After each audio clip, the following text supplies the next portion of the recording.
On a mysterious pinpoint in the Pacific Ocean called Easter Island, a gathering of stone giants guards the shore.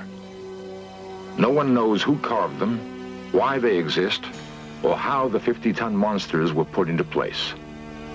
Yet they're here, unexplainable gargantuan pieces in baffling mystery.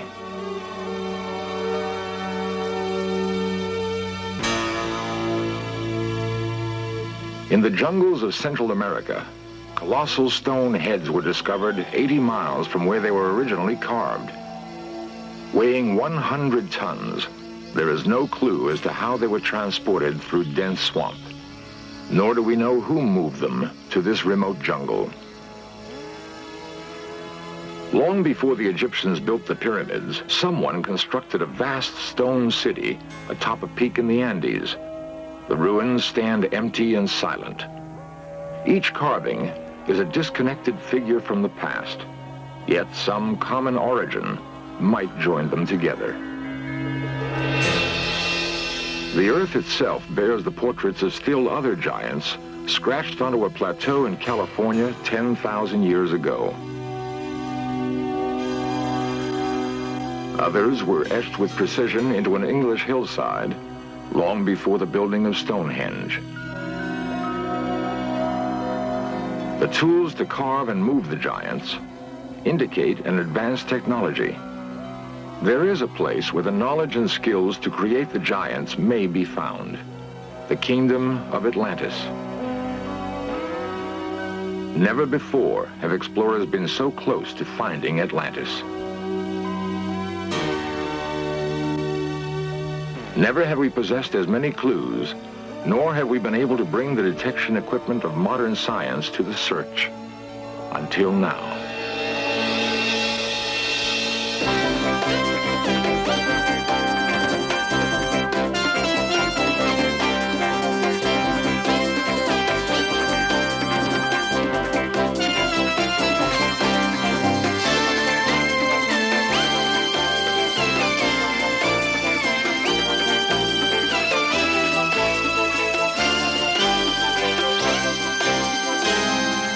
The broken column may be all that remains of an entire civilization blasted apart by an incredible explosion. Atlantis.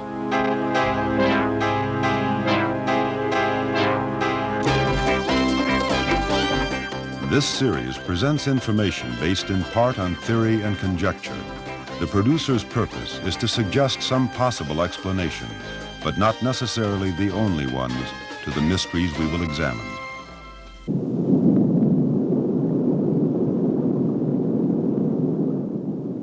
There occurred violent earthquakes and floods, and in a single day and night of misfortune, the island of Atlantis disappeared in the depths of the sea. So wrote the Greek philosopher Plato in the year 421 BC. Since then, adventurers obsessed by the tale of Atlantis have searched for traces of the remains of the fabled kingdom. Atlantis was said to have been a great city-state, ruled by a race of men supposedly descended from the gods. Was it a real city, a wondrous land, or a myth, a tale created by someone's wild imagination? If Atlantis existed, it would have been a place where technology was far more advanced than anywhere else on Earth. To discover such a city, we may use as clues descriptions that can be found in the writings of the great Greek philosopher, Plato. At first, a small Greek island in the Aegean seemed an unlikely place to start the search, for Plato had written of a great and wonderful empire. They had conquered almost all of Africa, he reported, and more than half of Europe. Such a kingdom hardly fits the image of a tiny island like Santorini. In 1966, however, the remains of an ancient building were dug from beneath 250 feet of ash and lava. Its broken walls signaled the first discovery of a great city.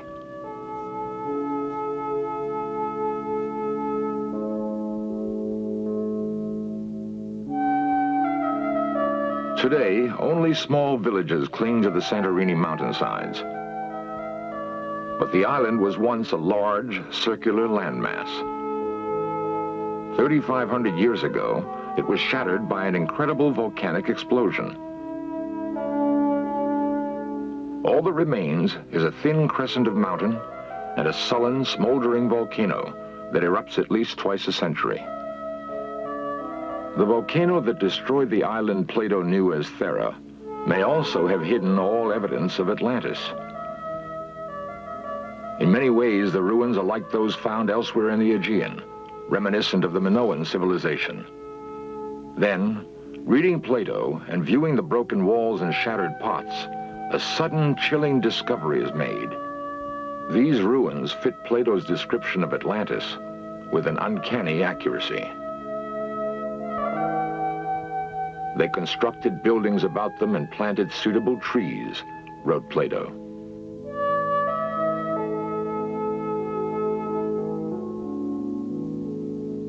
Whatever fragrant things there now are in the earth or woods, or essences which distill from fruit and flower, grew and thrived in that land.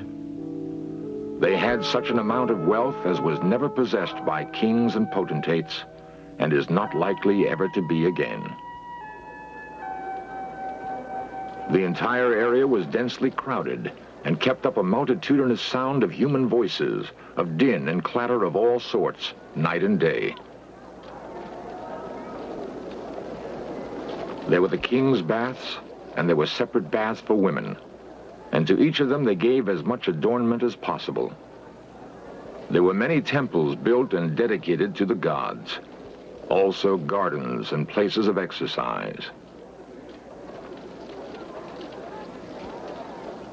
Plato tells us the citizens of Atlantis were skilled engineers, astronomers, and architects. He describes buildings and tools, and time after time we see in the ruins of Santorini the almost eyewitness accuracy of his account. The clockwork gears fished from the Aegean Sea are part of an ancient computer.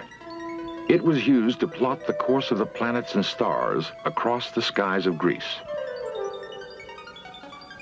The first modern computer was built in 1930, yet these gears were fashioned 2,000 years earlier. Based on a highly advanced understanding of physics, mathematics, and astronomy, there is nothing else like it in classical Greek technology, but it may have derived its origin from Plato's Atlantis.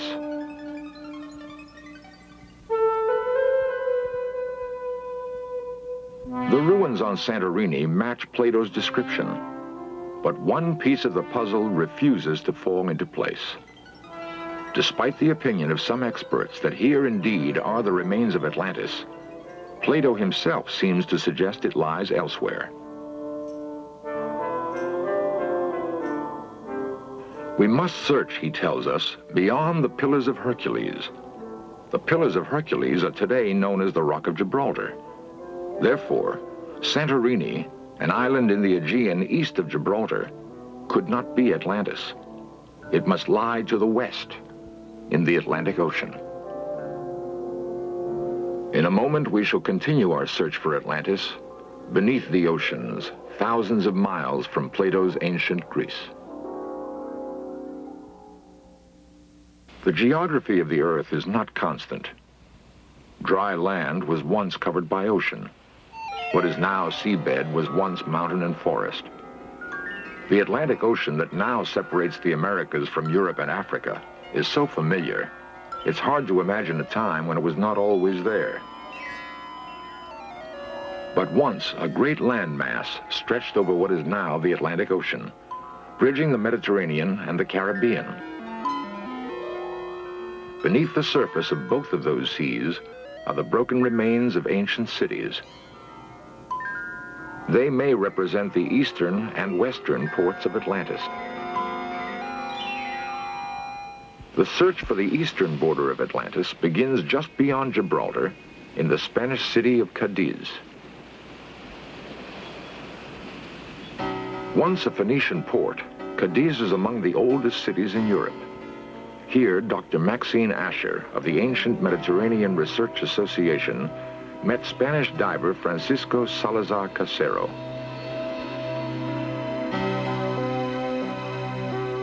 Two and a half miles offshore and 95 feet deep on the continental shelf, Casero found an ancient amphora. It had lain among the ruins of a city, older, he said, than any of the Greek and Phoenician remains in the area.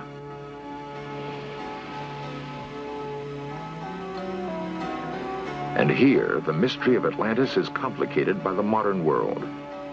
According to Dr. Asher, the Spanish government revoked their permission to dive at the site. Spanish politics, she says, have prevented further underwater exploration off Cadiz. Although halted, the Asher expedition produced a significant find. It indicates that the east coast of Atlantis might have been precisely where Plato had placed it, as he said, beyond the Pillars of Hercules. There is other evidence to support Plato's description of an island that was greater than Africa and Asia together.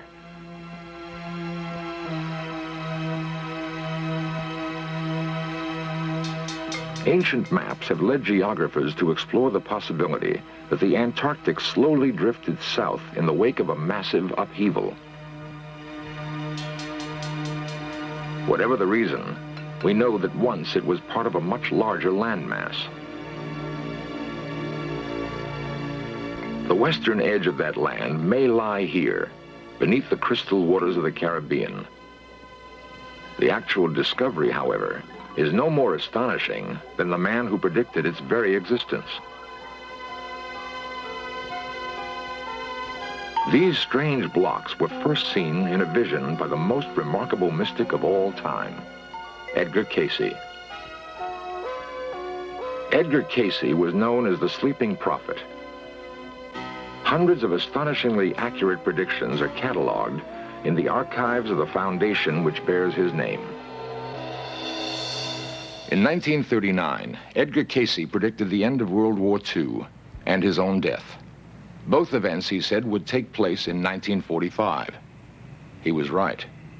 He foresaw the freedom of India from England, the death of John Kennedy, and a number of geological changes that are still to take place. Edgar Cayce's most remarkable prophecy, however, concerns a lost kingdom.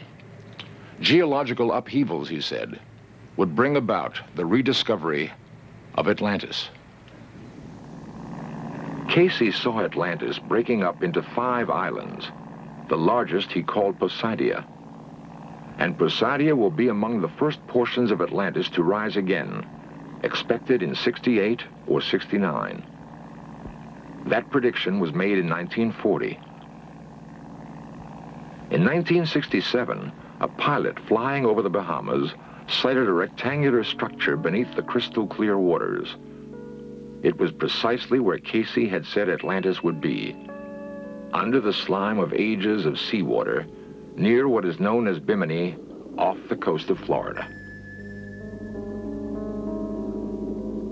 And here they lie, huge white blocks chiseled with incredible precision and covering a large area of ocean bottom. No one knows how they got here 35 feet beneath the sea off the coast of Bimini. But here they are found. 2 possible explanations exist. 1, the stones are the remains of a network of paved roads. 2, they are the tops of huge stone walls that once enclosed the palaces of Atlantis.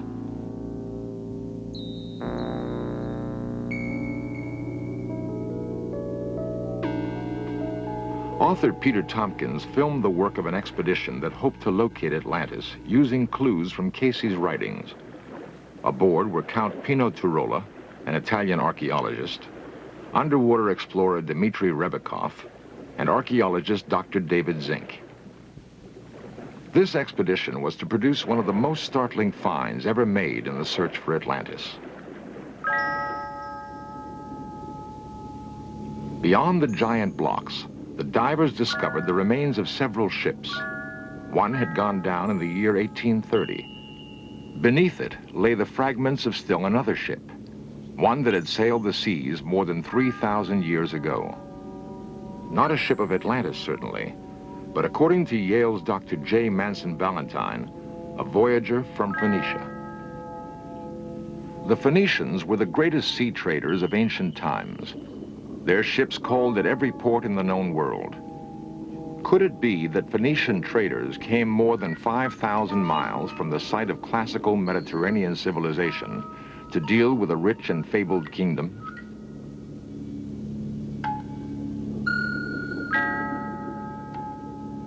The question posed by the wrecks and the blocks of the Bimini Wall remained unanswered as the expedition continued to explore the waters off Bimini.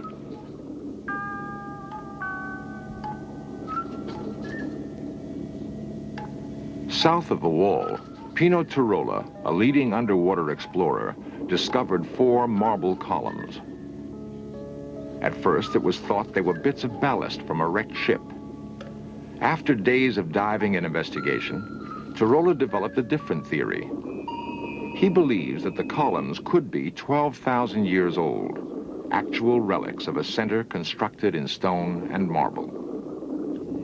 There are more tests to be made. Geologic dating of these and the expedition's other finds could confirm the explorers' theory that here is Atlantis. Here is the fabled world.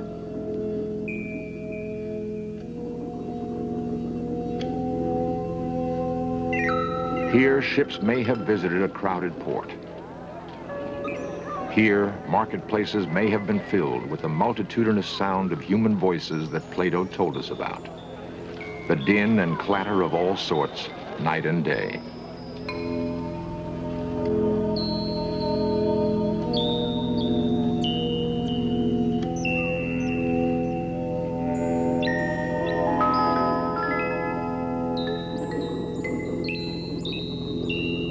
The broken columns may be all that remains of an entire civilization blasted apart by an incredible explosion.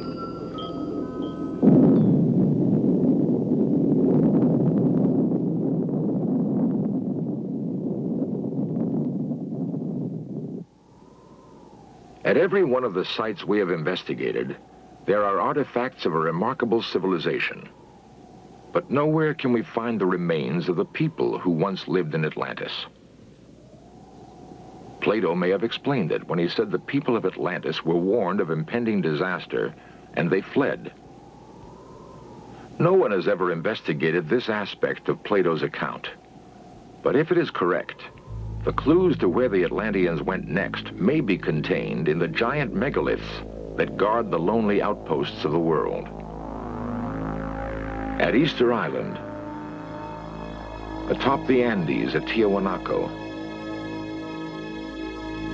in the jungles of Central America at La Venta, we can find the final clues to the mystery. These monoliths may tell us where the refugees, the engineers, astronomers, and architects fled, carrying the technology and culture of Atlantis. If so, we can begin to understand why the great cultures of the past bear such striking similarities. Egypt, one of the greatest of ancient civilizations, is symbolized by its pyramids.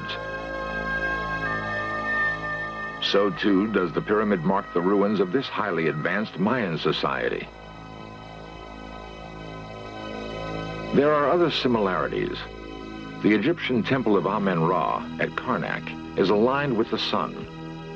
Only at the time of the summer solstice, the sun strikes the central chamber of the temple, known to the ancient Egyptians as the high room of the sun. 8,000 miles away, in the remote peaks of the Andes, the Inca marked the seasonal solstices with this monument. Using almost the same words as the Egyptians, they called it the hitching post of the sun. Perhaps the most remarkable record of the exodus from Atlantis is preserved in the 1,500-year-old pottery of a Peruvian tribe called the Mochica. In their vases and utensils, they depicted Orientals and Negroes, Arabs, Indians, Egyptians, and Greeks, people who might have been known to each other in Atlantis.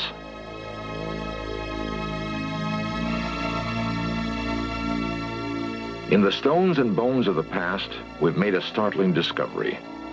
There is a common origin for many widely dispersed ancient civilizations. In the tombs of Peru, we see similarities with other cultures, with the Mayans, with the Egyptians. In the development of mathematics and astronomy, we see links that may reach back to a common origin in Atlantis. And most startling of all is the shared belief in eternal life.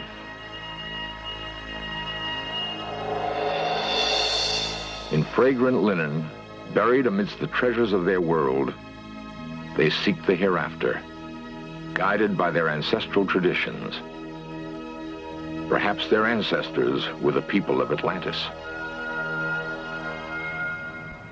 We have attempted to piece together the jigsaw puzzle of history that has been scattered by disaster. In so doing, we've found what may be the only remaining traces of the lost kingdom of Atlantis. Of one thing we can be certain: the memory of Atlantis is no myth. It is history.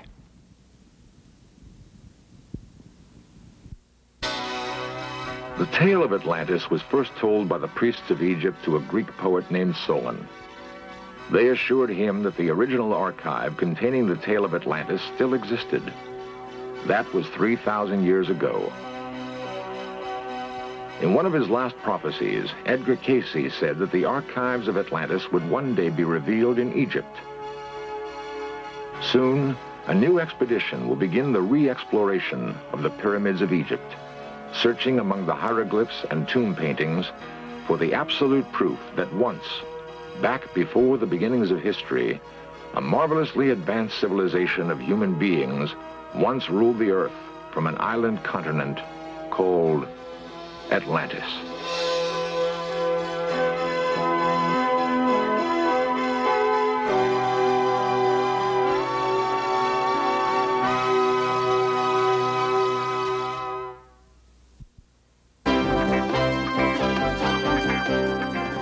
Lost civilizations, extraterrestrials, myths and monsters, missing persons, magic and witchcraft, unexplained phenomena. In search of cameras are traveling the world, seeking out these great mysteries. This program was the result of the work of scientists, researchers, and a group of highly skilled technicians.